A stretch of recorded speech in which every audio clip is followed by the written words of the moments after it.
Hey, what's up guys? My name is John and Roman, and we are part of Grimworks Productions. Now last week we put out a video about putting together this little guy, the Harlequin Solitaire, and I did promise y'all a beginner's guide to painting. So for today we're just covering priming and basing. Now he's already based, but later on he won't be because we suck at doing things in order. And so Roman is going to be doing some airbrushing for you. Now the stuff Roman's going to be doing is a little bit more advanced than my promised beginner's guide, but it is something that I would eventually like to learn, although I'm really lazy. It is a little more labor intensive. Yeah. It took me about 60 seconds to prime Karn with a can of aerosol that Citadel puts out with corn red, which is exactly the color that the majority of him is going to be. So it's very, very easy to prime and paint in one go and have your model be the majority of your color. Now, what Roman's going to be doing is going to take more time, but it's going to be more precise, and there's not very much room for error in what he's doing. I've done a lot of spray painting already, and you can fuck up real easily by just throwing too much paint onto the model. You'll cake up all the detail. And I've done that. I've done a few dozen, maybe 100 or so Marines already. And the ones that I did first are very obvious that I did those first. Back when I first started, there was just too much paint. The recesses are caked up, the faces are caked over. It's just really bad. It takes a little bit of practice. So with what Roman's doing, the paint comes out really thin. He can hit it for a little while, and he's not going to cover the detail. Yeah, it also, one of the benefits for airbrushing is that, yeah, it doesn't cake on as much. It's more precise in terms of what's actually happening, but the good thing about it is that it dries a lot quicker, because basically with the airbrush that we're going to be using, you're not always shooting out paint. You can shoot out a lot of air, and that'll help out with the drying process, and it just goes by quick. And if you're trying to batch paint, I did not know that. Yeah, if you're trying to batch paint things like a whole 10-man squad of Marines, super easy with the airbrush, just because you can literally go from one color to the next, to the next, to the next.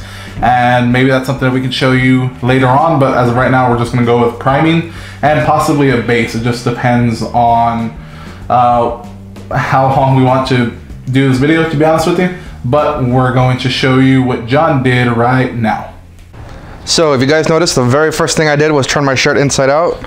I highly recommend this if you're working with something with designs or something you don't want to get messed up. The paint shouldn't show through, and if it does, oh well, I fucked up. That's what I do. Okay, so right here I have the Citadel Corn Red, and it's a primer and spray in one, like I mentioned before. So all I have to do is spray this directly onto the model. It's going to be primed and painted in one go. Now this is a lot quicker than what Roman is showing you, but there's a really high risk of overpainting the model and blanking out a lot of the detail with thick paint. So it takes a lot of practice. I strongly suggest doing this with spare Marines before you get to a badass model like Corin the Betrayer. So basically what I'm going to do is I'm going to start a little bit off to the side and work my way off the model like this, okay? So if you get a cardboard box like this, or something that you don't mind getting paint on, you can do this inside of your house, in your bathroom or your kitchen where there's not too much stuff to mess up, like your couch or your bed. The reason why you might want to paint inside is because this stuff is really bad with humidity. If it's too humid, it'll powder, and it just won't apply right. It'll look really bad, and people will be able to tell that there was humidity on the day you were painting it. So if you need to take it inside, just use a box, spray it to your heart's delight. All the paint's getting on the inside of the box. For today, it's a beautiful day, and we're gonna do this out here. Now I do like to start with the back of the model, just in case you mess up. It's on the back where nobody's really gonna be paying attention to, because as I will keep saying, and I've said numerous times, this may be a lot faster. There's a really high risk of messing up, but this is a beginner's video, and for beginners there's nothing better than just getting your paint out of a spray can. So check the color, quick burst, starting before the model, finishing after.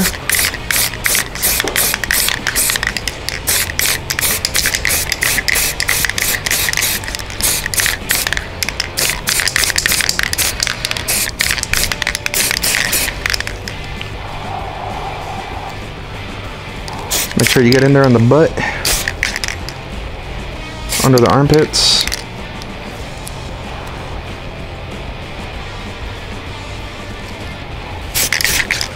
And we got a finished model.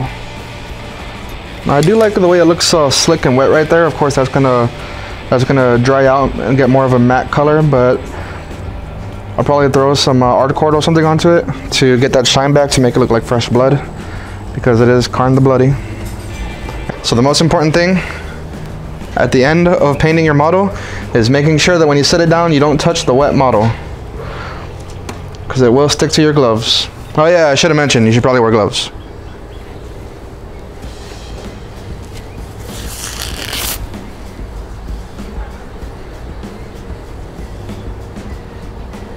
Alright guys, and we're going to actually do some airbrushing now. Thing is, you're gonna need a few things. These are shop towels. You can just get them at any pretty much auto parts store or any like art store. These are very good so that you don't fuck up your table like we have right here. You're going to need, very importantly, you're going to need a compressor. Now this is one that I just got at Harbor Freight. It's, I think, $60 to $70, somewhere around there. You can even find coupons to make this cheaper, so that's really good. Basically, I'm going to have it set to 25 PSI, and I'm not going to turn it on until we actually start painting. So there you go. It also will come with a cable right here. So that's your actual here. Alright. And then this is your my airbrush particularly. Now this is just a Masters. This is just something that I found on Amazon for like 30 bucks. Not very expensive at all. Basically, right here it's a gravity feed. This is what they call a gravity feed because it's up top. There are some that are the I think they're called bottle feeds, and it has a little extension right here at the bottom, and you would actually have a bottle. The only thing with that is you do waste a lot of paint. Just because there's really no way to keep it fresh. It will dry in there. So what we're gonna do is actually start painting. Now one thing that you are gonna need is of course water in our handy dandy Bill Miller's cup. I do have a couple of bottles of water. This is gonna come into play later. Just a standard brush that you don't really care about because you're gonna be mixing. You're gonna need this, a toothbrush, an old fucked up toothbrush. The reason being is you're gonna have to clean off your tip every once in a while. Yeah, that's right, I made a sexual joke. You're gonna have to clean off your tip a bit, just because it will start, the paint will actually start drying on it, and that's gonna be really bad. So, now we come to a decision. I have two, and basically what I use is Vallejo primers. So I have black, and I have gray. Now, usually, I would use gray, especially for something like a Harlequin, just because of the colors that are gonna be involved. But it doesn't show up very well on camera, to be honest with you. It is not that much different from just like a regular, the regular gray plastic that they use. So I'm gonna be using the black one right here. So let's get started. Okay, so always give everything a good shake because shit seems to settle. Now, what you're gonna do is, if you see this right here, I actually made just a little pinprick with a thumbtack that I had lying around. Just put a little bit in here, not too much. Now usually I'd use airbrush thinner. Airbrush thinner actually makes it so it dries slower, so you have a little more time to work with it, but water is just as fine. So open up and pour in a little bit of our black primer. Don't want to use too much, but don't want to use too little. So get your thing right here. You're gonna mix it up, and it's really hard to see the actual consistency, but you actually do want it fairly watery. So that's pretty good there. I'll shut off. And now we're gonna actually turn on the air compressor. Like I said, my air compressor is to about 25 PSI. Now what you want to do, put your thumb, or your finger really, on the tip. You're going to want to press down so you hear your thing, and you're going to want to get a little backflow. The reason being is that's an extra form of mixing, and it's going to help you out a lot. So, as you can see, coming out pretty well. So, let's get down to actually painting this, and let's make sure it's in frame for one of our mini cameras. Now, one big thing that I'm doing here is I'm doing it very slow. You're going to hear my compressor move around a bit because it is not on a stable surface. But, thanks, Joe. You're going to see it's going to be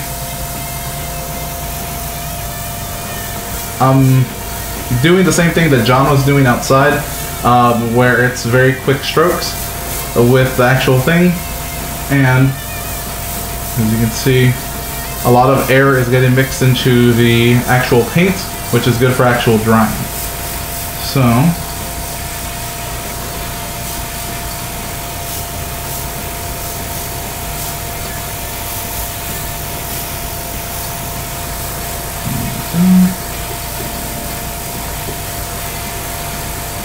make sure you get every little crevice, because this is gonna be, it's gonna be interesting to actually paint this model, because I like Harlequins, but Jesus Christ, they look difficult to actually paint. So,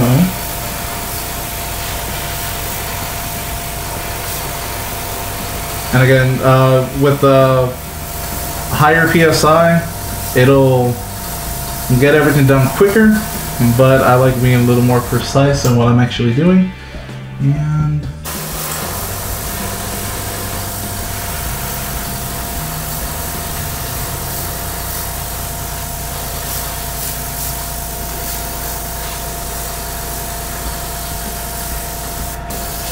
there we go.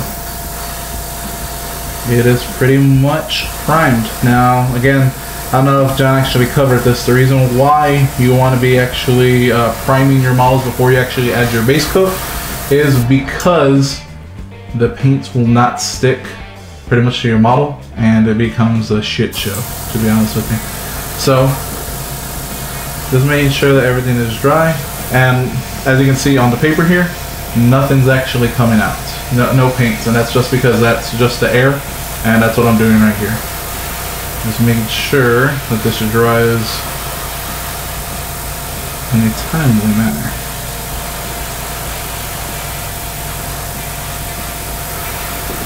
I have sat across from Roman many times, watched him airbrush, and never realized he was drying off his model. Yeah, that's one of the things that happens with actual airbrush. It's not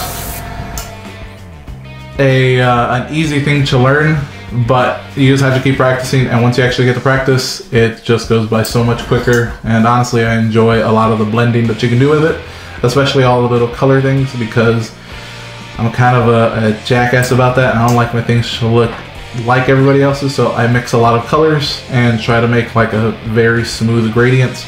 That's why Tony gets mad at me for not painting his Harlequins. Mainly because I don't have a stencil, because stencils are really going to help, you know, with the diamond pattern that they have here. And another thing is, I want it to look good. You know, I'm going to paint it. He's going to play with it, mainly, but I want it to look good. And pretty much. Alright, so like I mentioned outside, Roman's technique with the air gun does take a little bit longer to set up to actually apply the paint. It dried really fast though, incredibly fast. I was not expecting that. Mine took a little bit longer to dry, so I didn't want to touch it. I didn't want to get my fingerprints into the paint. And like I said before, and I'm going to keep saying, when you're using a spray can, there's a huge risk of overcaking the paint or having the paint powder before it even touches the model. It'll dry mid-air, and that powder will get stuck onto your model because the wet paint is sticking it to the model, and it'll dry like that. It'll look really bad. So it does take a lot of practice. Like I said, practice with your shittier Marines or with empty pieces of sprue. I've done it just on the little bits of sprue. I'll just spray paint it, make sure everything's gonna come out smooth. You can see all I've done here is wash the whole thing in Nuln oil to give it a gritty look. And I started applying lead belcher to the chains, and it's already starting to pop a little bit. You got some nice colors on there. So this is a lot of practice with the spray paint. I kept all the detail, all the little skulls in the helmet are still visible. The skulls in the axe are still visible. So that is dozens, if not 100 Marines that I've practiced on. And right here, I wanted to show you guys, this is one of the first models I painted. The first set that me and Roman actually picked up was the Dark Vengeance box, which only came out, what, a year and a half ago now? No. 2 years? It's been a while now. It's about 4 years or so. We have not been playing this game. We've been playing this game for about 3 years now. Oh my god, I'm old. Time goes by. It came out like a year before we actually started. Yeah, okay. So this was a part of the set that were my first models. And I painted it up pink and purple, like Emperor's Children. The skin is, I don't even remember what the skin color is, but it is a demon body. So I wanted to make sure that it looked like actual flesh. And it may not be the best looking model, but it is one of my first, and I was really proud of this model. Unfortunately, like Roman said earlier, priming is really important because I did not prime this model because, like I said earlier, I'm a little lazy, and I thought I could just skip that whole step. Since I was gonna cover the whole thing in paint anyways, nobody would notice if it wasn't primed. Well, you see on the back here, without the primer, the paint just kind of rubs off with your finger oils. You drop it, you know, your toys are gonna fall, and the paint just rubs off, just cleanly rubs off because I didn't prime it like a jackass. So prime your toys. The actual priming here, we're actually gonna clean out our airbrush. Now I'm gonna show you the deep and dirty way. Very easy. Dump out your remainder, not a lot. Oh, I gotta turn on my compressor again because I turned it off. And literally I do this.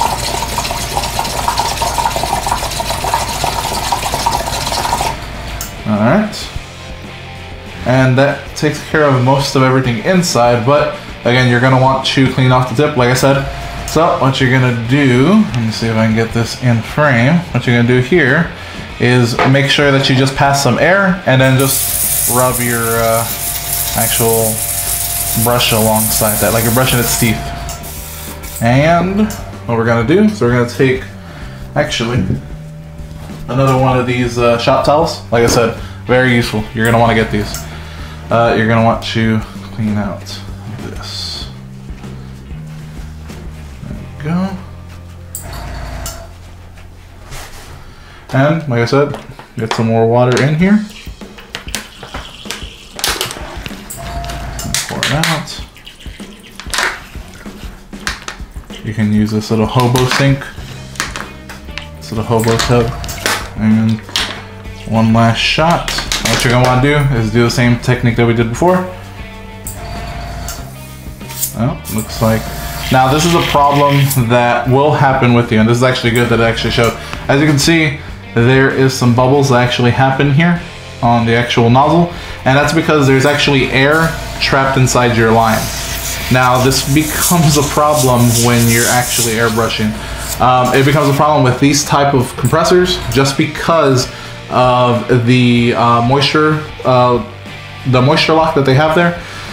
It's so close to the actual compressor that it heats up very quickly. So this is something that you may have to deal with when you get a model like that.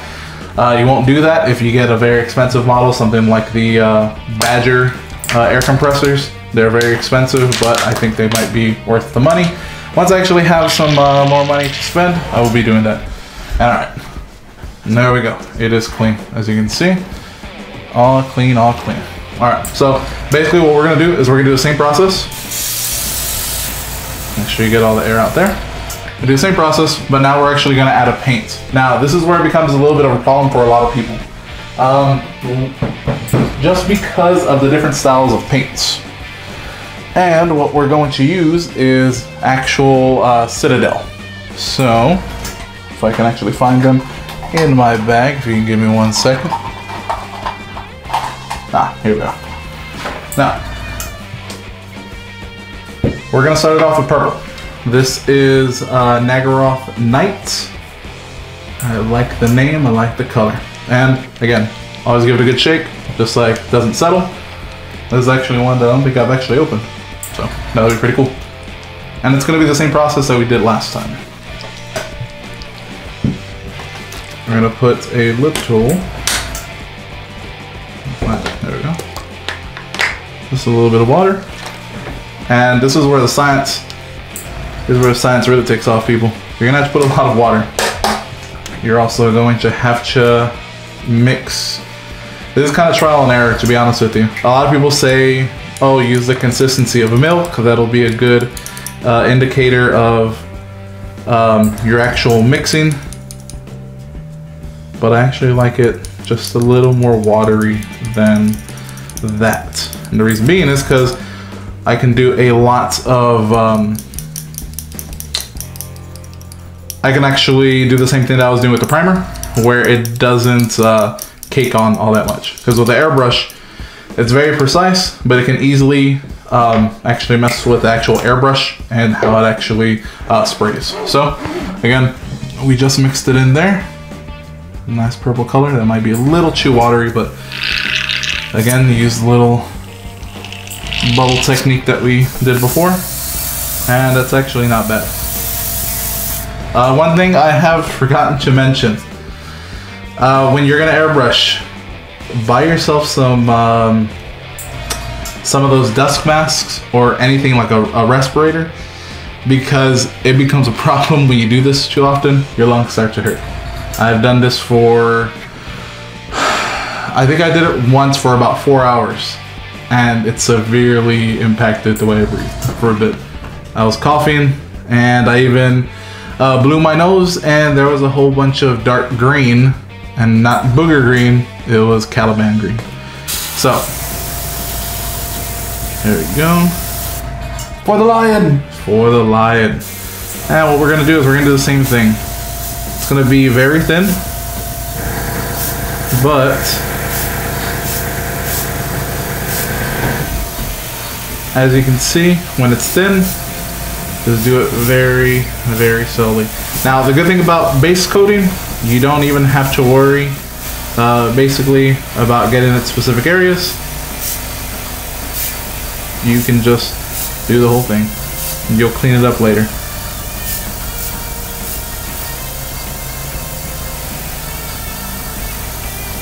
And no more actual paint, and we're just gonna apply air for a bit here. And like I said, when I move it up closer to the actual camera, I'll show you that it's actually purple and not just black. But this process does take a while. Like I said, sometimes you overspray just a bit, and you got to make sure that that's dry before you do a second pass. So it's just a few little parts here. And again, this is all just air, no actual paint right now. You know how, and I'm sure if you're into this hobby, you've seen the actual Warhammer TV YouTube channel. That Duncan guy always says 2 thin coats. You're gonna want to thin down these paints too when you're running through an airbrush. One of the things that I can suggest is actually using the Citadel Air Range. There's actually airbrush paints that are airbrush ready.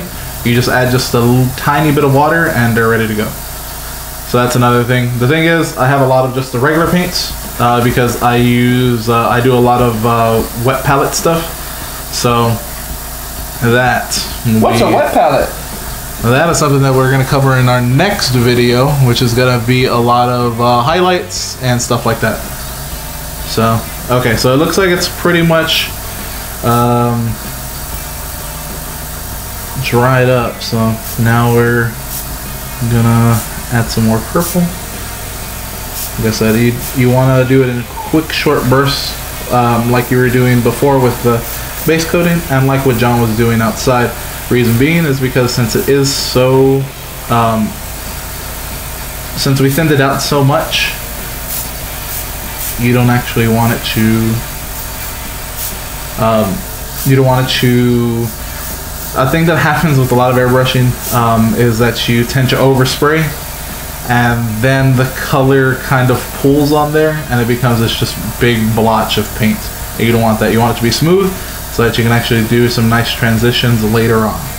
Now, since these are beginner videos, we're going to show you pretty much both ways, but it's going to be a little bit harder with the airbrush because of the stencil.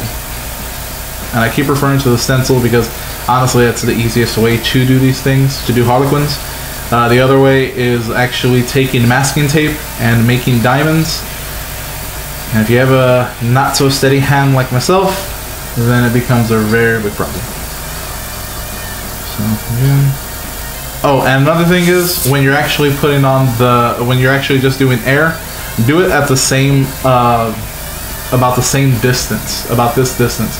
Because if you go any closer, you're gonna hear that noise. And if there's actual paint and you're drying that, that's when it becomes those bubbles and you get kind of a ripple effect. And you don't want that, especially with the airbrush. So, again, this is taking a little bit of time, but I think the payoff is a lot better. I used to do what John did. I used to do a lot of priming, and I just spent the money to get a airbrush, and I have not looked back since. Fuck me, right? To each their own, man. To each their own. This is just if you have a little more money. Come on, if you're in Warhammer, you're gonna have to spend money, no matter what. You're just gonna have to spend money. So why not just spend some more money on this kind of stuff so you can make the actual hobby a little more enjoyable. Hand painting is awesome every once in a while. You're still gonna have to hand paint to do highlights and things like that. But you can really use the airbrush to do a lot of that work and do what they call zenithal highlight, which is where the light is hitting on top and you're basically making the paint work for you that way. And then from there, you actually do some what they call line highlighting, edge highlighting is what they actually call it. And it just makes everything pop even more. So if you're a big hobby guy like me, not just a big guy, but a big hobby guy, you're gonna want to make sure to invest into an airbrush because you're going to love it. I guarantee it. And no, I came up with that slogan myself. It wasn't that guy from America. What the fuck is it called? You're gonna like the way you look. We guarantee it. Burlington Coat Factory. Thanks, Mark. That's Mark from Perils of the Warp. Perils of the Warp. Our Warhammer podcast. That's right. Where we cover Warhammer 40k, very little 30k, and very little AOS.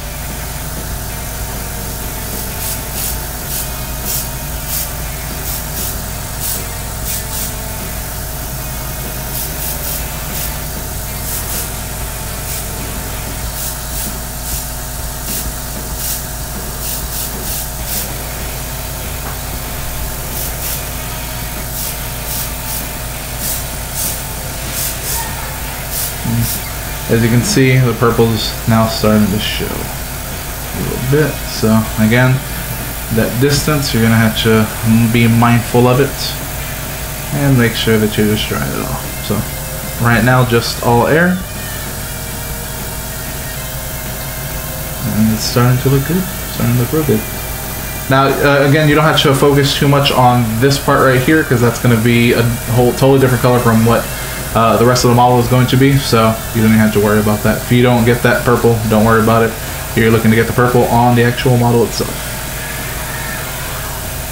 And yeah, starting to look real good.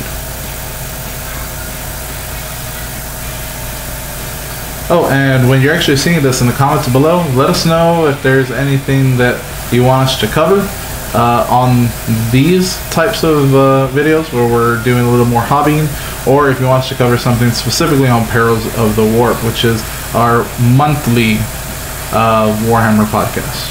And you can comment below in these videos as well as Perils of the Warp videos, or if you're listening to anything else, go ahead and send us an email at citypod88@gmail.com. And in the actual title, just go ahead and put Warhammer or 40k or something to that effect. And we'll just know to save it for our 40k. One more pass, and I think that'll be good. Now, the cool thing about what John was doing is it saves you a little bit of time in terms of it's a base coat and a prime coat. You don't really have to do anything after that. You can start doing detail work if you did it correctly. Now, what I suggest what you saw John do with the actual primer, with that spray can primer, you're gonna want to get the same color or the base color that you're gonna want you're gonna want to do that, and actually with the paintbrush, water it down, you know, 2 thin coats, and make sure that it's fully covered. But with the airbrush, it's a little more involved, so it just takes a little bit longer. Spray these just a little bit more.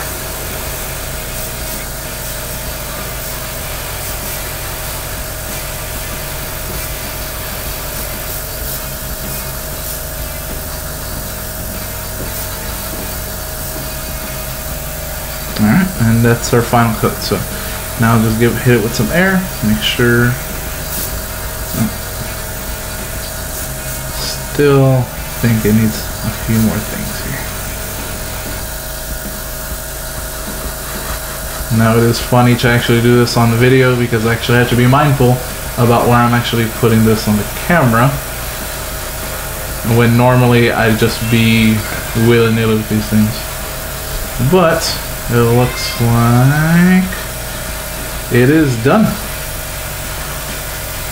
We are good there. Alright, so let me go ahead and turn off my compressor very quickly. And more importantly, you want to make sure that you empty out your compressor. Just hit the air one more time. Once you hear nothing, there you go. It's out and done. And actually, if you look in there, we pretty much used all the purple, so that was pretty good. There's still a little bit there for the single models. It's going to be a little bit different with single models, but we'll actually give it a good cleaning after the video. We have kids, ignore them. Yeah, if you do hear them. Again, busy household. But hey, if you want to support us, go ahead, like, comment, and subscribe. And that could possibly change with a little bit of your support. But alright, there we go. And actually, let me take off this glove. Put this airbrush down. Alright, so move these out of the way, and we're going to turn this over. Actually, that'll be bad for the actual table. So I have 2. Alright, so like I said, now you can actually see that the model is purple, and I think that's actually pretty damn awesome. TBH, like I said, it takes a little more time in terms of what you actually do with the airbrush. But once you get a little more comfortable with it, and once you're batch painting, you can make sure that you have the right consistency with your paints, and you can make sure that you do this with all of your models very easily. And the thing that I really like with airbrush, let's see if we can actually get it to focus. There we go. What we're actually doing here is it preserves a lot of the detail. Oh, fuck, what is the detail? Look at that. Come on, you're paying what? This right here is a $30 model, $35 model, maybe even a $40 model. I can't even be too sure.